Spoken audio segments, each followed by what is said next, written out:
Bez týchto 5 vecí ani s výsadbou muškátov nezačínajte.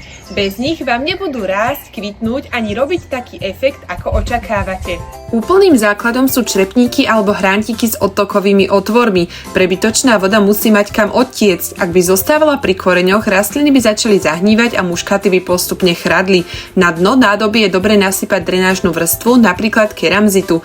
Ten pomáha odvádzať prebytočnú vodu, prevzdušňuje substrát a zároveň zabraňuje premokreniu koreňov. Dôležitý je aj kvalitný substrát určený pre muškáty alebo balkónové rastliny. Takéto substráty obsahujú zásobu živín približne na prvé 4 týždne rastu.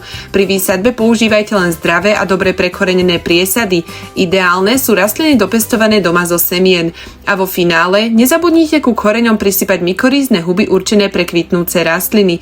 Mykoríza vytvára prirodzené spojenie s koreňmi, vďaka čomu rastliny lepšie príjmajú vodu aj živiny. Muškáty potom rýchlejšie rastú, bohatšie kvitnú a lepšie zvládajú sucho aj horúčavy.